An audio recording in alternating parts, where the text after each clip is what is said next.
और अब विस्तार से समाचार। प्रधानमंत्री ने मुंबई स्थित जियो वर्ल्ड कन्वेंशन सेंटर में ग्लोबल फिनटेक फेस्ट 2024 में शिरकत की। उन्होंने फिनटेक से जुड़े नवाचारों की एक प्रदर्शनी का अवलोकन किया। प्रधानमंत्री मोदी ने फेस्ट को संबोधित करते हुए कहा कि दुनिया फिनटेक के मामले में भारत की विविधता को देखकर हैरान रह जाती है। एयरपोर्ट पर उतरने से लेकर स्ट्रीट फूड और शॉपिंग तक भारत की फिनटेक क्रांति हर जगह दिखाई देती है। प्रधानमंत्री ने अपने संबोधन में जनधन योजना का भी उल्लेख किया। उन्होंने कहा कि आज 53 करोड़ से अधिक लोगों के पास जनधन बैंक खाते हो गए हैं, यानी 10 साल में एक प्रकार से पूरी यूरोपियन यूनियन के बराबर आबादी को बैंकिंग सिस्टम से जोड़ा गया है। उन्होंने कहा कि जनधन योजना महिला सशक्तिकरण का बहुत बड़ा माध्यम बनी है। इस योजना में करीब 29 करोड़ से ज़्यादा महिलाओं के बैंक खाते खुले हैं। जनधन आधार और मोबाइल के इस ट्रिनिटी ने एक और ट्रांसफॉर्मेशन को गति दी है। यूपीआई के बारे में बोलते हुए उन्होंने कहा कि दुनिया में भारत का यूपीआई फिनटेक का बहुत बड़ा उदाहरण बन गया है। आपको बता दें, 28 अगस्त से ग्लोबल फिनटेक फेस्ट चल रहा है और आज इसका आखिरी दिन है। इस फिनटेक महाकुंभ में दुनिया भर के 800 से ज़्यादा पॉलिसी मेकर्स, रेगुलेटर्स और फिनटेक फाउंडर्स हिस्सा ले रहे हैं।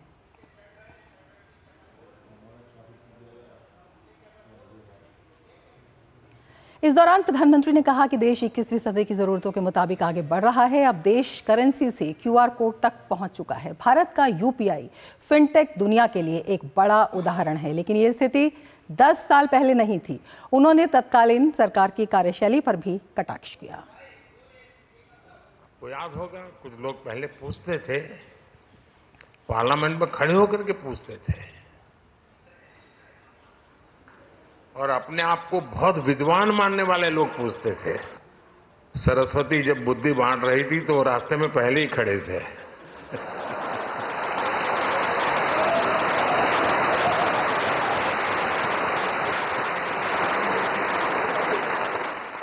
और क्या कहते थे? वो पूछते थे कि भारत में बैंक इतनी ब्रांचेज नहीं है, गांव-गांव बैंक अवेलेबल नहीं है, इंटरनेट नहीं है, यहां तक पूछ लेते थे बिजली भी तो नहीं है, रिचार्जिंग कहां होगा, फिनटेक क्रांति कैसे होगी, ये पूछा जाता था। और मुझ जैसे एक चाय वाले को पूछा जाता था।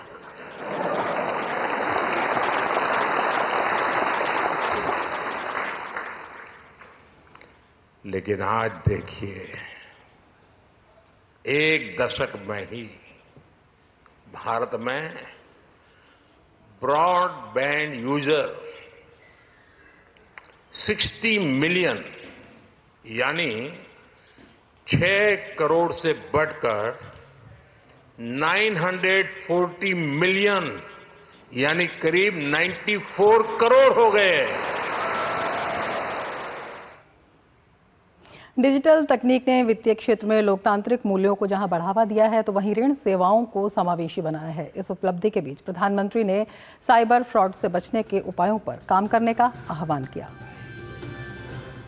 हमने देश में रिसर्च और इनोवेशन को बढ़ावा देने के लिए 1 लाख करोड़ रुपए का फंड बनाने की घोषणा की है।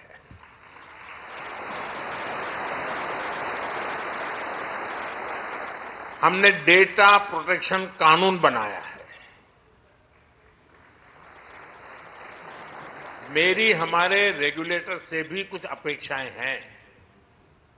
हमें साइबर फ्रॉड को रोकने के लिए और डिजिटल लिटरेसी के लिए और बड़े कदम उठाने होंगे। साइबर फ्रॉड स्टार्टअप्स की, फिनटेक्स की ग्रोथ में रुकावट न बने, ये ध्यान रखना भी उतना ही जरूरी है। और ज्यादा जानकारी के साथ मुंबई से हमारे संवाददाता अजय मिश्रा इस वक्त हमारे साथ जुड़ रहे हैं। और आपको सीधे अभी हम बीजेपी मुख्यालय ले चलते हैं प्रेस कॉन्फ्रेंस में। कल ही आप लोगों को ध्यान होगा कि हिमाचल प्रदेश में वहां के मुख्यमंत्री ने हिमाचल प्रदेश के आर्थिक दिवालियेपन का इजहार किया है। श्रीमान राहुल गांधी कहा करते थे कि लोगों के खाते में खटाखट पैसे आएंगे। खटाखट पैसे तो नहीं आए, फटाफट जो है दिवाला जरूर पिट गया। इतना निश्चित है, जिस तरह से हिमाचल प्रदेश में कल सबके सामने आया है कि 9 जो हमारे देश के पहाड़ी राज्य हैं, उन 9 पहाड़ी राज्यों में सबसे अधिक आर्थिक बदहाली की स्थिति में हिमाचल प्रदेश है और कर्ज में इस समय दूसरे पर कैपिटा डेट में, प्रति व्यक्ति कर्ज में हिमाचल प्रदेश इस समय देश का दूसरा सबसे अधिक प्रति व्यक्ति कर्ज वाला राज्य बन चुका है। हिमाचल प्रदेश पर इस समय 87,000 करोड़ रुपयों का कर्ज है और अगले वित्त वर्ष से पहले ही यह कर्ज का आंकड़ा 1 लाख करोड़ की सीमा को पार कर जाएगा। हिमाचल प्रदेश का सालाना बजट 58,444 करोड़ रुपयों का है और उसमें सिर्फ वेतन, पेंशन और पुराना कर्ज चुकाने में प्रतिवर्ष 42,079 करोड़ रुपए चले जा रहे हैं। और आपको याद होगा, इसी हिमाचल प्रदेश में ओल्ड पेंशन स्कीम की बात करके चुनाव जीता गया था। आज दिन तक ओल्ड पेंशन स्कीम लागू करने की उनकी हिम्मत नहीं हुई। ये अलग बात है कि केंद्र सरकार ने केंद्र के कर्मचारियों के लिए और जो राज्य चाहें उनके लिए यूपीएस स्कीम लागू कर दी है, लेकिन ये ओपीएस लागू करने का साहस किए बिना ही आज उनका दिवाला पिट चुका है। यही दशा कर्नाटक में भी हुई है। कर्नाटक का भी वहां परिवहन कर्मचारियों का वेतन उनके खातों में न जाने के कारण परिवहन के कर्मचारियों को हड़ताल तक करना पड़ा और कर्नाटक में उन्होंने बीते दिनों दूध का भाव बढ़ाया, पेट्रोल डीजल का भाव बढ़ाया, यहां तक कि पानी का भाव बढ़ा दिया। लेकिन आपको जानकर आश्चर्य होगा कि कल कर्नाटक की सिद्धारमैया की सरकार ने प्रीमियम शराब का भाव नीचे कर दिया। आपको याद होगा, फ्रांस की क्रांति के दौरान एंटोनियो ने कहा था कि अगर आपको ब्रेड नहीं मिलता तो आप केक खाइए। क्या कांग्रेस की सरकार यह संदेश देना चाह रही है कि आप अगर महंगा पानी ना पी पाए तो हम शराब सस्ती कर दे रहे हैं, शराब पिए? एक फ्रांस की एंटोनियो थी और एक कांग्रेस की सरकार है। अब उनकी कांग्रेस की सरकार की राजमाता का मैं नाम ले लूंगा, मूल वाला, तो कांग्रेस के तमाम नेता बहुत चिढ़ जाएंगे। उनकी ये दशा है। और ये लूट की सरकार जो है किस तरह की हरकतें करती है, आप सबने जो है कर्नाटक में देखा ही है कि सिद्धारमैया मुदा, उनका पूरा परिवार मुदा के जमीन घोटाले के मामले में आरोपों के घेरे में है। अब जो है उस पर भी उनको शांति नहीं मिली। उनके उप मुख्यमंत्री डीके शिव कुमार पहले से ही घोटालों के मामले में उनका जो है जांच से अभियोजन तक पहुंच गए हैं। अब उनके राष्ट्रीय अध्यक्ष मल्लिकार्जुन खड़गे के परिवार ने किस तरह से सिद्धार्थ विहार ट्रस्ट के नाम पर जमीन घोटाला किया है, ये सबके सामने है। हमारी मांग है कि इस मामले की सीबीआई जांच होनी चाहिए। जिस तरह से श्रीमान मल्लिकार्जुन खड़गे और कर्नाटक की सरकार में उनके मंत्री पुत्र प्रियांक खड़गे ने जिस तरह का जमीन घोटाला किया है, उस जमीन घोटाले की सीबीआई जांच होनी चाहिए। जिस तरह से सिद्धार्थ विहार ट्रस्ट, और इस सिद्धार्थ विहार ट्रस्ट में लोग कौन है, इसमें जो है उनकी अपनी पत्नी, अपने उनके मल्लिकार्जुन खड़गे के अलावा उनकी पत्नी राधाबाई खड़गे, उनके दामाद और गुलबर्गा के सांसद राधाकृष्ण डोड्डामणि, उनके बेटे और कर्नाटक सरकार मंत्री प्रियांक खड़गे और दूसरे बेटे राहुल खड़गे हैं।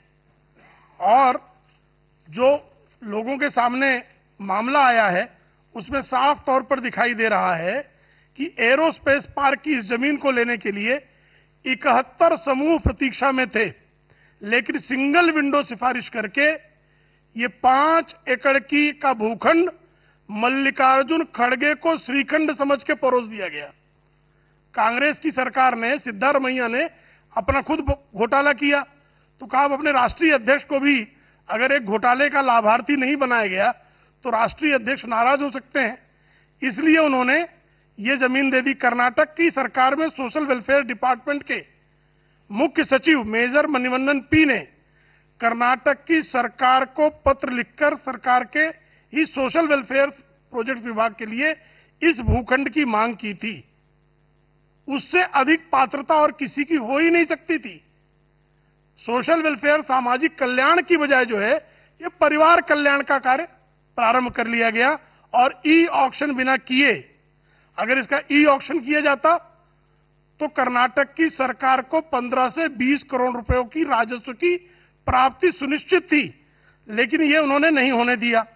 और क्या ये परिवार जो है, कर्नाटक के लोगों को जो है वेतन देने के लिए पैसे नहीं है, लेकिन राष्ट्रीय अध्यक्ष पर लुटाने के लिए उनके पास 15-20 करोड़ रुपयों की खैरात है। तो ये साफ बताता है कि लूट और कंगाली, जहां जहां कांग्रेसी जाते हैं लूट और कंगाली लेकर आते हैं। और कल एक और घटना हुई है कर्नाटक में।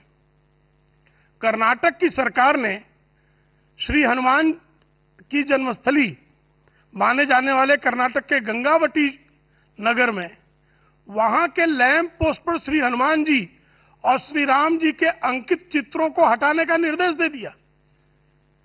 भाई, आपको राम से, हनुमान से, गदा से और धनुष बाण से इतनी ज्यादा जो है नफरत क्यों है? मोहब्बत के दुकानदारों को हिंदुओं के प्रतीक चिन्हों से नफरत क्यों है? आप अगर इस तरह की बातें करेंगे तो आपसे स्वाभाविक तौर पर सवाल पैदा होगा कि डॉक्टर बाबा साहब आम्बेडकर ने इस देश को संविधान की जो प्रति समर्पित की थी, उस संविधान की प्रति के प्रथम पृष्ठ पर वहां जो है श्री राम दरबार की भव्य चित्र प्रकाशित किया गया था।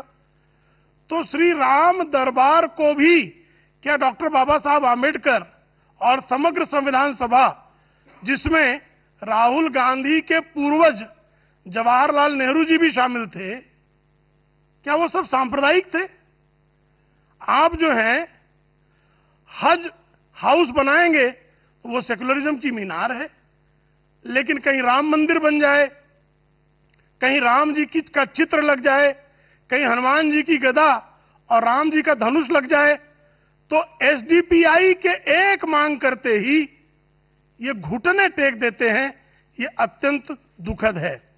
इसी तरह की एक और मामला तेलंगाना में, जिस तरह से तेलंगाना के मुख्यमंत्री श्रीमान रेवंत रेड्डी को कल सुप्रीम कोर्ट ने फटकार लगाई है, जिस तरह से कांग्रेस की सरकारें, कांग्रेस के श्रीमान राहुल गांधी और उनके नेता संविधान की प्रति तो लहराते हैं, लेकिन संवैधानिक संस्थाओं के प्रति आदर उनमें बिल्कुल नहीं है।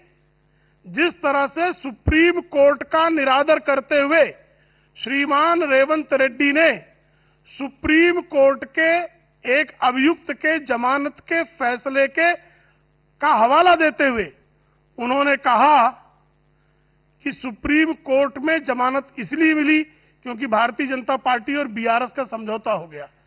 तो आप जो है संसद को अपमानित करें, कलंकित करें, आप निर्वाचन आयोग जैसी संवैधानिक संस्था के प्रति जो है अपमानास्पद बातें करें, और अब सुप्रीम कोर्ट के खिलाफ भी इस तरह की टिप्पणियां कांग्रेस कर रही है, जो अत्यंत निंदनीय है।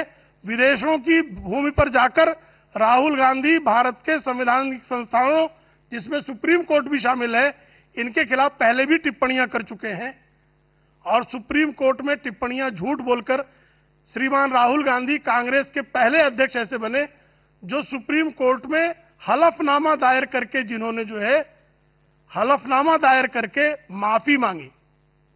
सुप्रीम कोर्ट सर्टिफाइड झूठे हैं वो, ये सिद्ध हो चुका है।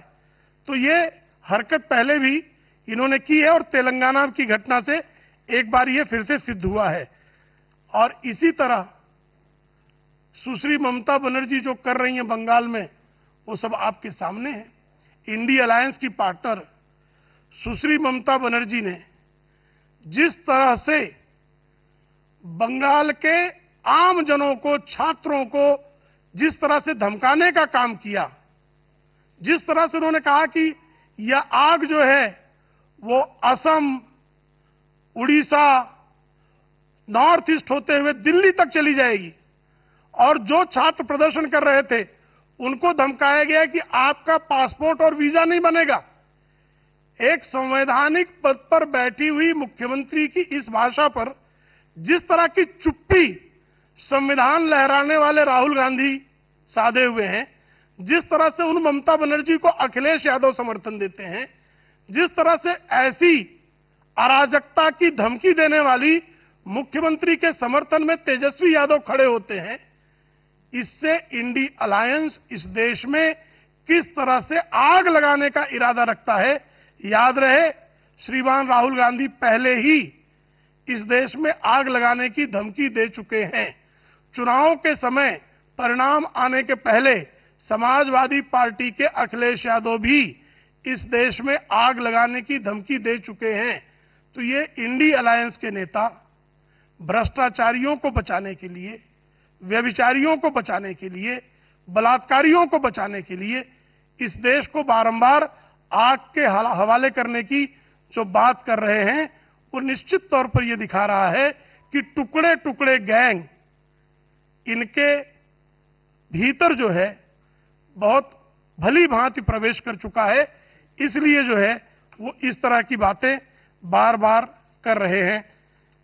हमारी ऐसी स्थिति में मांग है, एक, श्रीमान मल्लिकार्जुन खड़गे के विरुद्ध सीबीआई की जांच होनी आवश्यक है। सुश्री ममता बनर्जी को जिन बलात्कारियों को बचाने का उन्होंने प्रयास किया है, उस मामले में जब तक स्वयं ममता बनर्जी का लाई डिटेक्टर टेस्ट नहीं होता, तब तक इस मामले की तह तक पहुंचा नहीं जा सकेगा। कल जो टेप आए हैं, ऑडियो टेप्स, जिसमें बलात्कार पीड़िता के परिजनों को अस्पताल के एक अधिकारी द्वारा किए गए फोन में किस तरह से झूठ बोला गया, वो सिद्ध हुआ है। तो निश्चित तौर पर एक अस्पताल की असिस्टेंट सुपरिंटेंडेंट ने यह फोन किसी बड़े अधिकारी के कहने पर किया होगा, किसी सरकार के बड़े रसूखदार व्यक्ति के करने पर किया होगा। और सुश्री ममता बनर्जी मुख्यमंत्री होने के साथ साथ वह राज्य की स्वास्थ्य मंत्री भी हैं, और जिस तरह से उन्होंने आनन फानन में उस कॉलेज के प्रिंसिपल को पदोन्नति जैसा कार्य किया, अच्छी जगह ट्रांसफर करके, उससे यह आशंका दृढ़ होती है। और जिस तरह से सुप्रीम कोर्ट की अवमानना करने का काम तेलंगाना के मुख्यमंत्री ने किया है, समग्र कांग्रेस पार्टी को इस देश की संवैधानिक संस्थाओं से माफी मांगना आवश्यक है।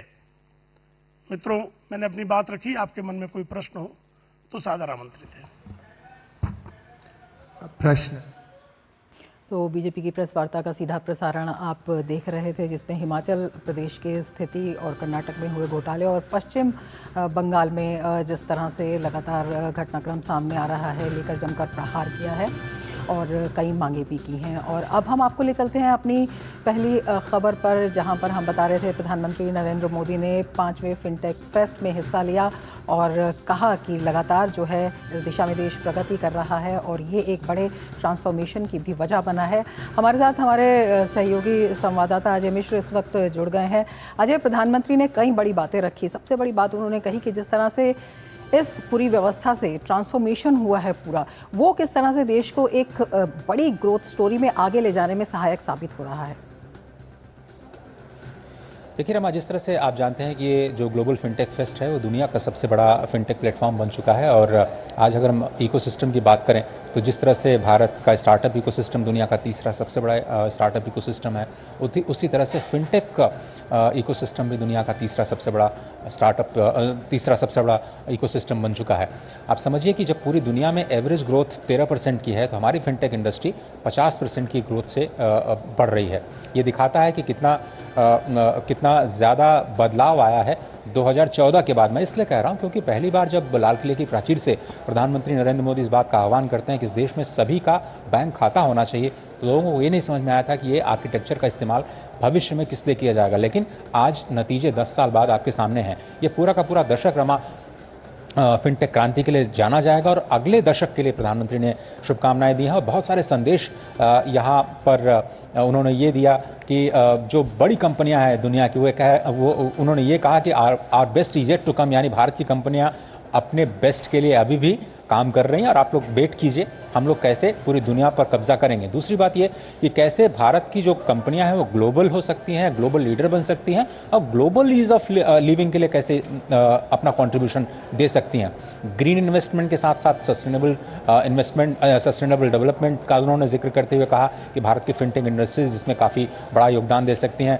डिजिटल पब्लिक इंफ्रास्ट्रक्चर जो अभी तक एक बिग हिट साबित हुआ है, G20 के दौरान पूरी दुनिया ने उसका खुल करके स्वागत किया। अब हम DPI 2.0 की तरफ बढ़ रहे हैं जहां पर ONDC यानी जो ओपन डिजिटल जो ONDC है उस प्लेटफॉर्म के जरिए हम पूरे ई-कॉमर्स की दुनिया को डेमोक्रेटाइज करना चाहते हैं। तो एक तरफ जहां विकसित देशों की बड़ी कॉरपोरेट लॉबीज़ का एक मॉडल है जिसमें कंपनियां सोल्यूशन बनाती हैं अपने इंजीनियर्स की मदद से, उसके बाद उसको बेचती हैं, हमने एक नया प्लेटफॉर्म तैयार किया। उस प्लेटफॉर्म के लिए ओपन एक्सेस दिया सभी स्टेक होल्डर्स को, जहां कंपनियां आती हैं, ग्राहक आते हैं, रेगुलेटर्स आते हैं, स्टार्टअप्स आते हैं और उस आर्किटेक्चर का इस्तेमाल करते हैं और स्वयं सरकार भी उस आर्किटेक्चर का इस्तेमाल करती है गवर्नेंस को रिफॉर्म करने के लिए। तो ईज़ ऑफ लिविंग में जो एग्जाम्पल सेट किया है भारत ने अपने यहाँ, वो अब दुनिया को बताने की कोशिश कर रहे हैं। स्पष्ट तौर पर उन्होंने कहा कि ये जो दशक है अगला आने वाला दशक वो भारत के फिनटेक इंडस्ट्रीज़ का है और आने वाले दिनों में और बहुत सारे आर्टिफिशियल इंटेलिजेंस जो आप मेरे पीछे देख रहे हैं, आर्टिफिशियल इंटेलिजेंस जो कि रिस्पॉन्सिबल होना चाहिए। उन्होंने कहा कि भारत अब कोशिश कर रहा है कि एक रिस्पॉन्सिबल AI फ्रेमवर्क बनाने के लिए पूरी दुनिया को एक साथ लाने की कोशिश की जाए और इसलिए प्रधानमंत्री ने अलग अलग स्टेक होल्डर्स को अलग अलग संदेश दिए हैं। रेगुलेटर्स को उन्होंने कहा कि फाइनेंशियल लिटरेसी पर जोर देने की ज़रूरत है, आपको साइबर फ्रॉड से बचाने की ज़रूरत है। तो अलग अलग लोगों के लिए अलग अलग संदेश प्रधानमंत्री ने स्पष्ट दिया। लेकिन तालियां बहुत ज़्यादा बजी जब उन्होंने कहा कि हमने एंजल टैक्स ख़त्म कर दिया है। तालियां उस वक्त बजी जब उन्होंने कहा कि हम बहुत सारे जो स्टार्टअप्स हैं उनको हम होमवर्क दे करके आए हैं। तालियां उस वक्त भी बजी जब उन्होंने कहा कि ये आपका 5वां संस्करण है, आपके 10वें संस्करण में भी मैं आऊँगा और तब आप एक बहुत बड़ी ऊंचाई पर होंगे। ये सारी चीज़ें मेरे ख्याल से it's a very well received और ये काफ़ी सफल आयोजन कहा जाएगा। बिल्कुल, आपसे ये भी जानना चाहेंगे अजय कि प्रधानमंत्री ने वहाँ पर एक प्रदर्शनी का भी अवलोकन किया, उसमें भी जानना चाहेंगे किस तरह से अलग अलग स्टेक होल्डर्स से इसका जो उद्देश्य था वो क्या था और किस तरह से इसमें नवाचार और इस क्षेत्र में अगर हम नई दिशा कहते हैं वो दिखाई देती हुई दिखती है। देखिए रमा, यहाँ पर जो रिजर्व बैंक इनोवेशन हब का जो पवेलियन है वो शायद सबसे हिट रहा है। ऐसा इसलिए क्योंकि अब हम लोग जैसे UPI के सफलता को पूरे देश तक पहुंचा चुके हैं, अब हम यूनिफाइड लेंडिंग इंटरफेस पर काम कर रहे हैं जिसका जिक्र RBI गवर्नर ने किया और मुझे लगता है कि बहुत जल्दी इसको पब्लिक किया जाएगा, लॉन्च किया जाएगा। इसका पायलट बिल्कुल सफल किया जा चुका है। इसमें क्या है कि जो किसानों के लैंड रिकॉर्ड्स हैं वो डिजिटल प्लेटफॉर्म पे आ गए हैं, बैंक्स डिजिटल प्लेटफॉर्म पे आ गए हैं, 17 से ज़्यादा बैंक, और कंज्यूमर्स जो हैं अब केवल बैंक के पास जाएंगे और ऑटोमेटिकली AI के माध्यम से उनका लैंड रिकॉर्ड आ जाएगा तो उनकी लोन की वर्दीनेस उनको बैंक्स को समझ में आ जाएगी, सैंक्शन तुरंत हो जाएगा, SMS के जरिए उनको पहुंच जाएगा और उनके खाते में पैसा चला जाएगा, आप जैसे DBT के जरिए जाता है। तो ये पूरा लोन का जो सिस्टम है उसको कैसे डेमोक्रेटाइज किया जाए, कैसे आसान किया जाए, अब वो अगला स्टेप है, वो एक चीज़। दूसरी बात, उन्होंने बहुत सारे इनोवेटर्स के साथ मुलाकात की, 3-4 इनोवेटर्स को उन्होंने कहा जब अभी आप पेमेंट करते हैं अपने कार्ड के माध्यम से या फिर मोबाइल फ़ोन के माध्यम से QR के ज़रिए, अब हो सकता है आप अपने स्मार्ट वॉच के ज़रिए पेमेंट कर पाएँ, हो सकता है आपके कार की जो की चेन है उसके ज़रिए आप पेमेंट कर पाएँ, हो सकता है कि आपकी जो गाड़ी है वो अपने आप में एक आपका मोबाइल वॉलेट बन जाए और आप जैसे ही जैसे आप टोल क्रॉस करते हैं उसी तरह से आप फ्यूलिंग कर पाएँ, रिफ्यूलिंग कर पाएँ अपने। तो ये पेमेंट्स के बहुत सारे सॉल्यूशंस, इंश्योरेंस सेक्टर से जुड़े हुए बहुत सारे सॉल्यूशंस आने वाले हैं, और आर्टिफिशियल इंटेलिजेंस के बहुत सारे जो रिस्क्स हैं उनको कैसे मिटिगेट किया जाए, उनको कैसे साइबर फ्रॉड से कैसे बचाया जाए आम जनता को, उसके लिए भी इनोवेशंस करना लगातार बहुत ज़रूरी है। और प्रधानमंत्री ने शायद उन लोगों से 1-to-1 इंटरेक्शन में बहुत सारे ऐसे ही कुछ चैलेंजेस दिए, क्योंकि उनकी लगातार ये कोशिश रहती है कि कुछ नया आइडिया ज़रूर प्लांट करके जाएं जो इनोवेटर्स हैं उनके दिमाग में, और फिर जो स्टार्टअप कंपनियां हैं वो भी बढ़ चढ़ करके उसको एक चैलेंज के रूप में लेती हैं और सॉल्यूशन को लेकर के आती हैं। तो ये बहुत इंपॉर्टेंट जो उनका इंटरेक्शन हुआ, और जब वो इंटरेक्शन कर रहे थे और जब तस्वीरें डीडी न्यूज़ के माध्यम से यहाँ पे स्क्रीन पर आ रही थी, तो उनके ग्रुप के लोग बहुत उत्साहित होकर के हौसला अफजाई कर रहे थे। उत्साह साफ तौर पर दिखाई दे रहा था। बहुत शुक्रिया अजय तमाम बातों को विस्तार से समझाने के लिए। धन्यवाद। आगे बढ़ेंगे। प्रधानमंत्री नरेंद्र मोदी आज महाराष्ट्र के पालघर जिले में दहानू के निकट वाधवन में भारत की सबसे बड़ी बंदरगाह परियोजना का शिलान्यास करने वाले हैं। प्रधानमंत्री ने वाधवन बंदरगाह परियोजना को देश के विकास में योगदान देने वाली विशेष परियोजना बताया है। पीएम मोदी ने कहा कि ये परियोजना महाराष्ट्र को प्रगति के पावर हाउस के रूप में फिर से स्थापित करेगी। प्रधानमंत्री पालघर में लगभग 76,000 करोड़ रुपए की वाधवन बंदरगाह परियोजना की आधारशिला रखने वाले हैं। वाधवन बंदरगाह परियोजना भारत के सबसे बड़े गहरे पानी के बंदरगाहों में से एक होगी, और ये भारत की समुद्री कनेक्टिविटी को बढ़ाएगी और वैश्विक व्यापार केंद्र के रूप में इसकी स्थिति को और मजबूत करेगी। इसे 2030 तक शुरू करने का लक्ष्य रखा गया है।